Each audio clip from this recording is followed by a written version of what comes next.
Hello viewers, अब देख रहे हैं जागरण जोश और मैं हूं आपके साथ सिमरन राजपाल। आज हम भारत के दूसरे सबसे बड़े संवैधानिक पद यानी कि वाइस प्रेसिडेंट ऑफ इंडिया के बारे में बात करेंगे। हम इस पद से जुड़े हुए संविधान के अनुच्छेदों यानी कि आर्टिकल्स को समझेंगे। पार्ट 5 के चैप्टर 1 में, जिसे एग्जीक्यूटिव कहा जाता है, इन पदों का जिक्र है। वाइस प्रेसिडेंट का कार्यकाल 5 साल का होता है, लेकिन नया वाइस प्रेसिडेंट आने तक वो अपने पद पर बने रहते हैं। चलिए देखते हैं कि कौन कौन से आर्टिकल्स वाइस प्रेसिडेंट के चुनाव, कार्यकाल और उनके अधिकार के बारे में बात करते हैं। आर्टिकल 63 कहता है कि भारत का एक वाइस प्रेसिडेंट होगा। इसके साथ ही आर्टिकल 64 में वाइस प्रेसिडेंट को राज्यसभा यानी कि काउंसिल ऑफ स्टेट्स का एक्स ऑफिसो चेयरमैन बनाया गया है। इसका मतलब है कि इस पद पर आते ही वो अपने आप राज्यसभा के अध्यक्ष बन जाते हैं, लेकिन जब वो प्रेसिडेंट के रूप में काम कर रहे होते हैं तो वो राज्यसभा के चेयरमैन की ड्यूटीज नहीं निभा सकते। आर्टिकल 65 में बताया गया है कि अगर प्रेसिडेंट का पद उनकी मृत्यु, इस्तीफा या हटाए जाने से खाली हो जाता है तो वाइस प्रेसिडेंट के रूप में काम करेंगे जब तक नए प्रेसिडेंट नहीं चुने जाते। वो इस पद पर सारे अधिकार और जिम्मेदारियां निभाएंगे। अगर प्रेसिडेंट अपनी बीमारी या किसी और वजह से पद पर नहीं है, तब भी वाइस प्रेसिडेंट ही उनके काम को देखेंगे। इस दौरान उन्हें प्रेसिडेंट को मिलने वाले सारे अधिकार, सुविधाएं और वेतन यानी कि सैलरी मिलेंगे। आर्टिकल 66 में वाइस प्रेसिडेंट के चुनाव की प्रक्रिया दी गई है। उनका चुनाव एक इलेक्टोरल कॉलेज के मेंबर्स करते हैं, जिसमें पार्लियामेंट के दोनों हाउसेस यानी कि लोकसभा और राज्यसभा के मेंबर्स शामिल होते हैं। ये चुनाव प्रोपोर्शनल रिप्रेजेंटेशन के जरिए सिंगल ट्रांसफरेबल वोट और सीक्रेट बैलेट से होता है। वाइस प्रेसिडेंट बनने के लिए एक व्यक्ति को भारत का नागरिक होना चाहिए, 35 साल की उम्र पूरी करनी चाहिए और राज्यसभा का सदस्य बनने के लिए क्वालिफाइड होना चाहिए। कोई भी व्यक्ति जो ऑफिस ऑफ प्रॉफिट पर हो वो इस चुनाव के लिए एलिजिबल नहीं है, जैसे कि सरकारी नौकरी। लेकिन प्रेसिडेंट वाइस प्रेसिडेंट या गवर्नर का पद ऑफिस ऑफ प्रॉफिट नहीं मानता।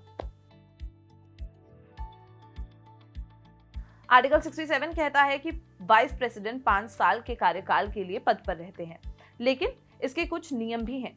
वो प्रेसिडेंट को अपना इस्तीफा दे सकते हैं, उन्हें उनके पद से राज्यसभा में प्रभावी बहुमत यानी कि इफेक्टिव मेजॉरिटी से पास किए गए प्रस्ताव यानी कि रेजोल्यूशन और लोकसभा की सहमति यानी कि अग्रीमेंट से हटाया जा सकता है। इसके लिए 14 दिन का एडवांस नोटिस देना जरूरी है। कार्यकाल पूरा होने के बाद भी वो तब तक पद पर रहेंगे जब तक नए वाइस प्रेसिडेंट पद नहीं संभालते। आर्टिकल 68 बताता है कि वाइस प्रेसिडेंट का चुनाव उनके कार्यकाल खत्म होने से पहले हो जाना चाहिए। अगर पद उनकी मृत्यु या इस्तीफे से खाली हो जाता है तो चुनाव जल्दी से जल्दी कराया जाना चाहिए और नए वाइस प्रेसिडेंट पूरे 5 साल के कार्यकाल के लिए पद पर रहेंगे। आर्टिकल 69 के अनुसार पद संभालने से पहले वाइस प्रेसिडेंट के सामने एक शपथ लेते हैं कि वो संविधान के प्रति अपनी सच्ची निष्ठा दिखाएंगे। आर्टिकल 70 कहता है कि पार्लियामेंट कुछ ऐसी स्थितियों के लिए नियम बना सकती है जिसमें प्रेसिडेंट अपने कर्तव्य नहीं निभा पा रहे हों। आर्टिकल 71 के मुताबिक प्रेसिडेंट या वाइस प्रेसिडेंट के चुनाव से जुड़े सभी विवाद यानी कि डिस्प्यूट्स और संदेह यानी कि डाउट्स को सुप्रीम कोर्ट सॉल्व करेगी और उनका निर्णय ही अंतिम होगा। और एक और महत्वपूर्ण बात, अगर सुप्रीम कोर्ट चुनाव को रद्द कर देती है तो भी उस फैसले से पहले किए गए उनके काम इल्लीगल नहीं माने जाएंगे। अब सबसे जरूरी बात, वाइस प्रेसिडेंट को हटाया कैसे जा सकता है। अक्सर टेक्स्ट बुक्स में ये गलत लिखा होता है। आर्टिकल 67B कहता है कि इसके लिए राज्यसभा को majority of all then members of the council से एक प्रस्ताव पास करना होता है और इस पर लोकसभा की सहमति होनी चाहिए। यहाँ देन शब्द का मतलब है इफेक्टिव मेजॉरिटी यानी कि कुल सदस्यों की संख्या माइनस खाली सीट्स।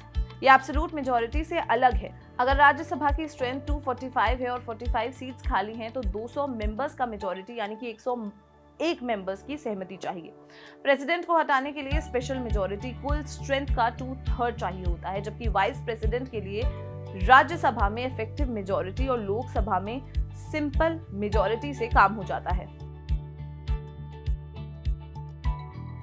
तो इन सभी आर्टिकल्स को समझना बहुत जरूरी है, खासकर इसलिए क्योंकि वाइस प्रेसिडेंट का पद कई बार प्रेसिडेंट के कार्यों को निभाने की जिम्मेदारी भी लाता है। ये पद ना सिर्फ दूसरा सबसे बड़ा ऊंचा पद है, बल्कि ये राज्यसभा के चेयरमैन के रूप में भी एक महत्वपूर्ण भूमिका निभाता है। ये सभी आर्टिकल्स यूपीएससी और दूसरे एग्जाम्स के लिए बहुत महत्वपूर्ण है, इसलिए इनके बारे में जानना आपके लिए बेहद जरूरी है। अगला कौन सा टॉपिक आप देखना चाहते हैं हमें कमेंट सेक्शन में जरूर बताएं, और अगर ये वीडियो पसंद आई हो तो इसे लाइक और शेयर करना बिल्कुल भी ना भूलें और देखते रहें जागरण जोश। मिलते हैं अगले वीडियो में। नमस्कार।